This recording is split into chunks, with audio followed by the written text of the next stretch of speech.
Bonjour à toutes, bonjour à tous, que la paix du Seigneur et du Sauveur Jésus-Christ soit avec nous.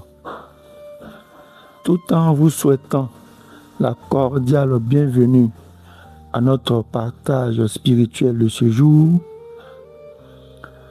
nous vous demandons humblement de vous éloigner de toute source de distraction afin de vraiment prendre du plaisir à ce partage.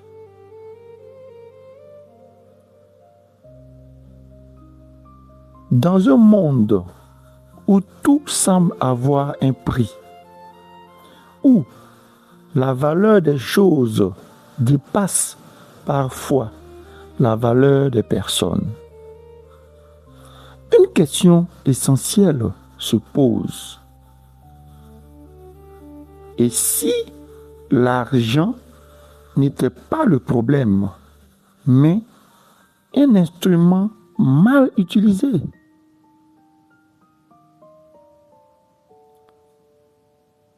Aujourd'hui, des hommes accumulent, d'autres manquent du strict nécessaire. Et entre les deux, une fracture invisible, à savoir celle du cœur. Car ce n'est pas seulement une question d'économie, c'est une question d'amour. Bien-aimé, l'argent peut nourrir ou détruire. L'argent peut élever ou écraser. Mais lorsqu'il est guidé par l'amour, il devient quelque chose de totalement différent. Il devient un instrument de transformation divine. Alors, bien-aimé, laisse-moi te poser cette question. Une question qui peut changer ta vie dès aujourd'hui. Ton argent transforme-t-il réellement des vies?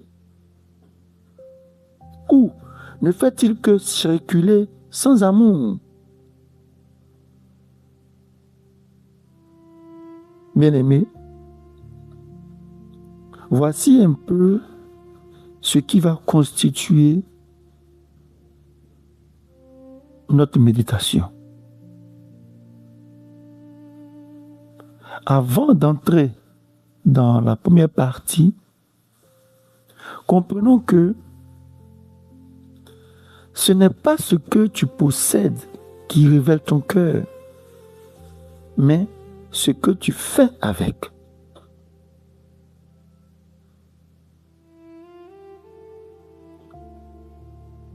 À présent,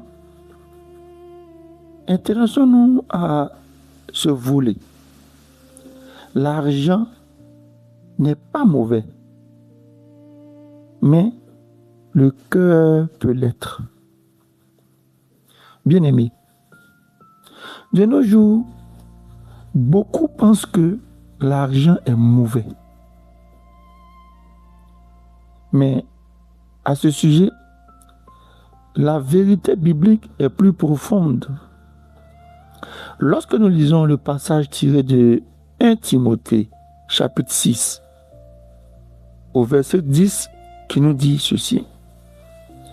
Car l'amour de l'argent est une racine de tous les maux.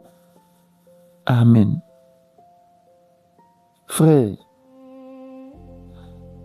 après avoir lu ce passage, nous comprenons que ce n'est pas l'argent qui est mis en question. Ce n'est pas l'argent qui est le problème. En réalité, c'est l'amour de l'argent qui corrompt le cœur. Parce que l'argent est un outil. L'argent est un instrument. Mais entre de mauvaises mains, l'argent devient une arme. Et entre des mains remplies d'amour, l'argent devient une bénédiction. Car Dieu ne cherche pas à enlever les ressources. Dieu cherche à transformer les cœurs de ceux qui les possèdent. Pour dire, quand Dieu touche ton cœur, il change aussi ta manière de donner. Car sans amour, donner ne transforme pas.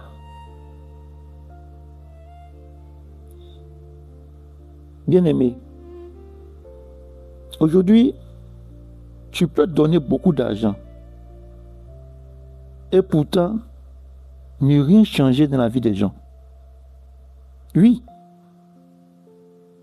Et quand nous lisons 1 Corinthiens chapitre 13 au verset 3, nous comprenons que quand je distribuerai tous mes biens pour nourrir les pauvres, si je n'ai pas l'amour, cela ne me sert de rien.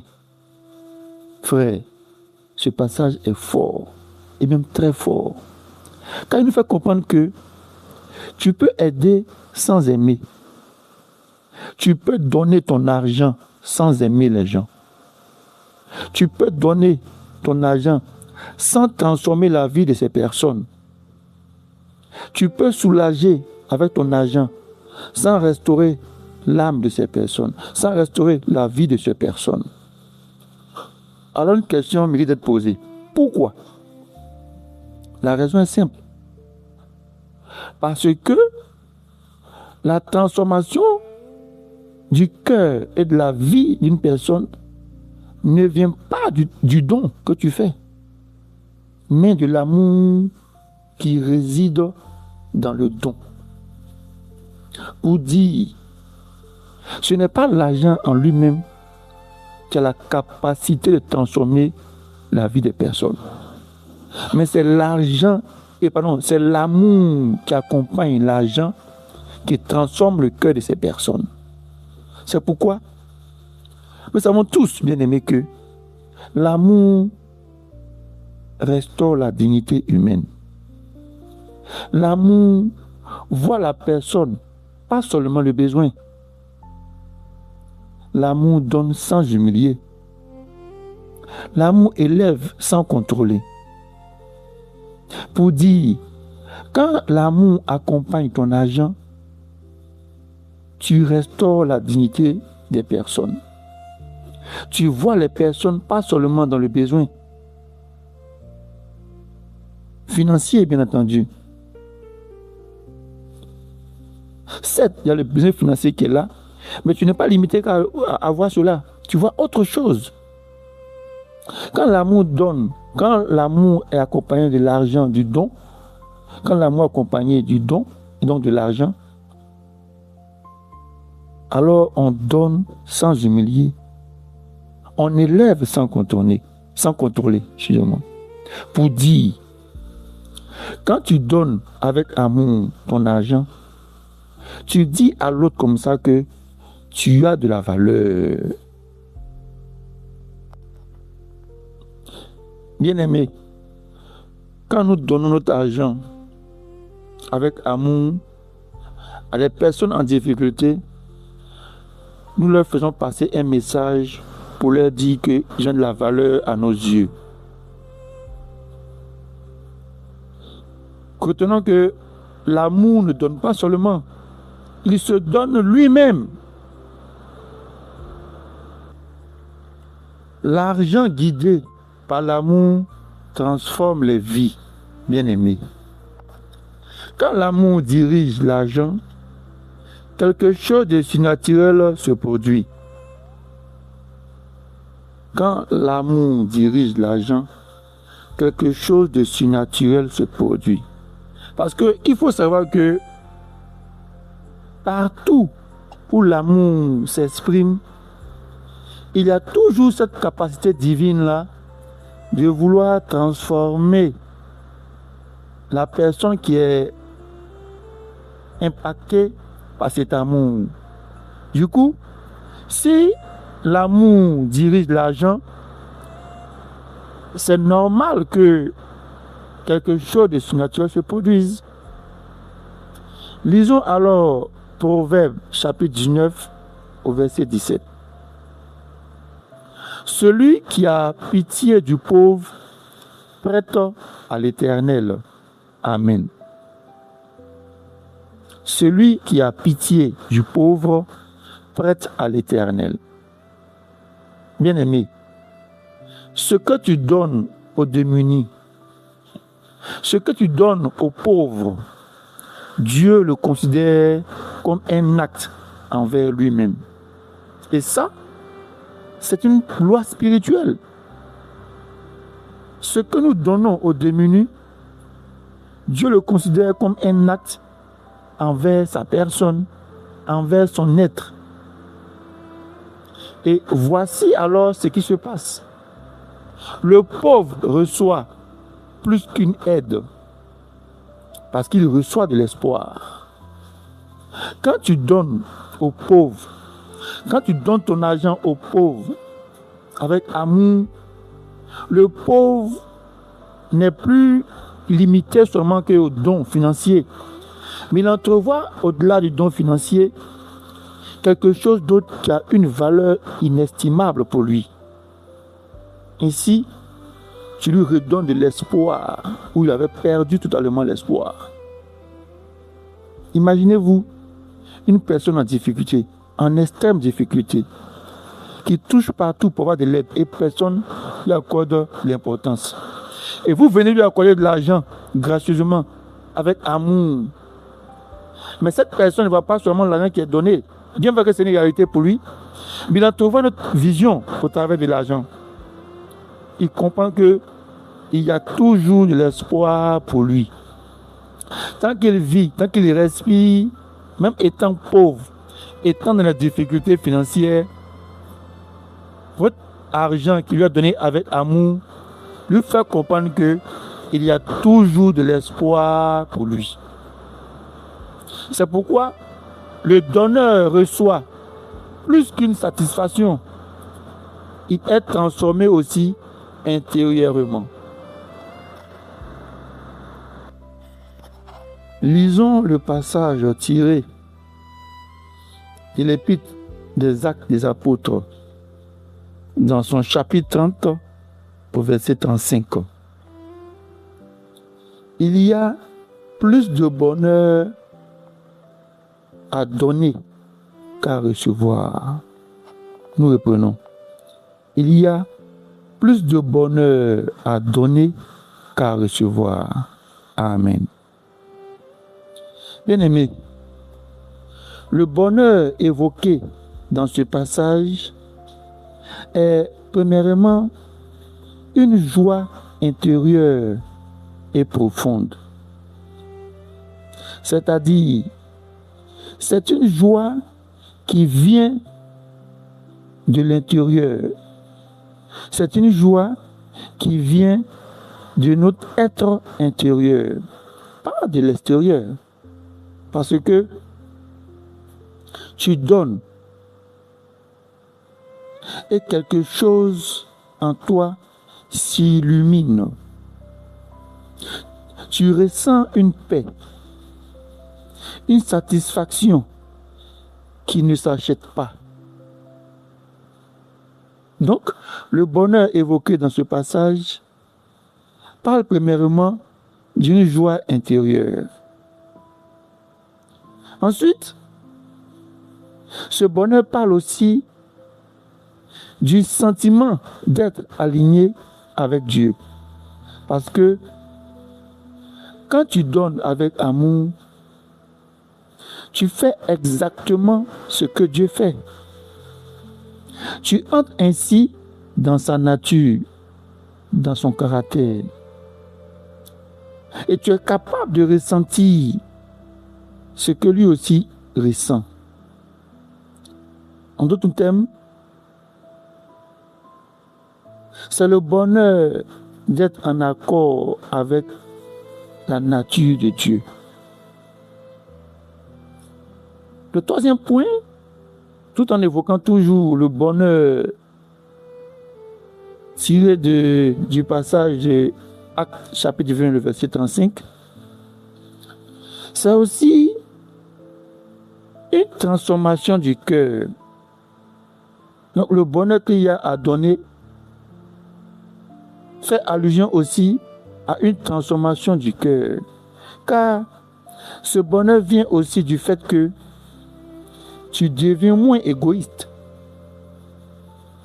Tu deviens moins égoïste, comme je le dis.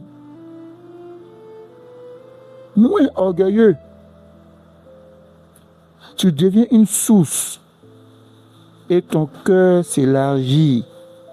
Ton cœur va prendre encore plus de force à vouloir aider les gens avec cet instrument-là qui est l'argent.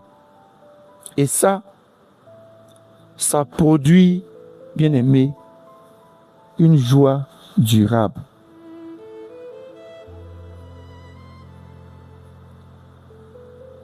Enfin, le dernier point, pour parler toujours de ce bonheur-là qu'il y a à donner qu'à recevoir, c'est de voir que le bonheur-là impacte des vies. Le bonheur qu'il y a à donner